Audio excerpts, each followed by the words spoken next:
Well, it's a very complex, the jockey agent and the trainer relationship, very complex. I try my best to stay out of it as a racing manager, because all I can do is interfere and mix things up for the most part.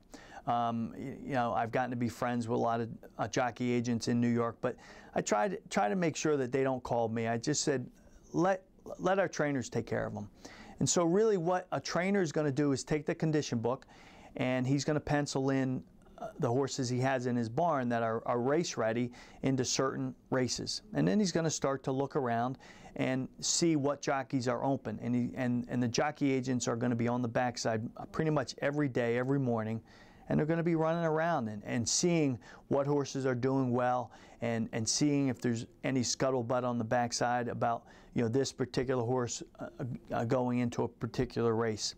And they're going to give commitments to trainers, whether that's going to be a firm commitment or a tentative, or I'll get back to you. It really depends on the horse and the jockey. Now, as you might well imagine, the top jocks are going to really be in a position to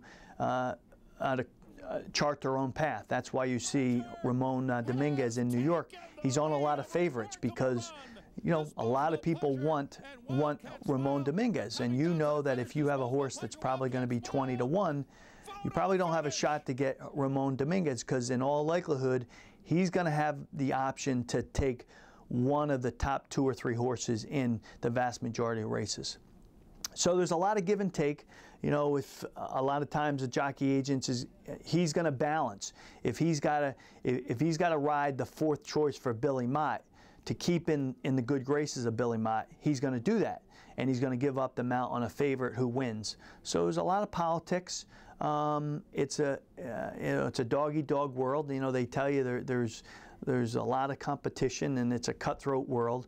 But they're integral parts of the success of a jockey, and they're integral parts of the success of racehorses.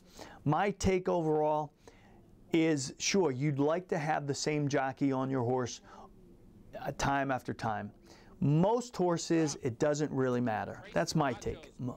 Most horses, unless they're very difficult to ride and they've got quirks that really you have to learn about, it doesn't matter. If they're the best horse in the race, most of the time they're going to win unless they get unlucky.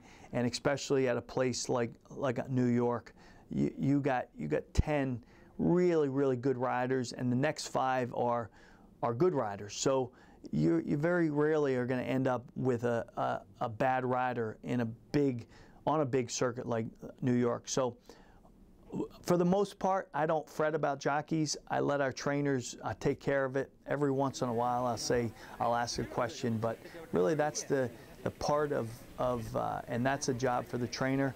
Most of the situations that I've seen where owners get involved with jockeys, they complicate the situation, and racing is not very complex if you don't let it get very complex. It's very straightforward. We just got to get to the wire first.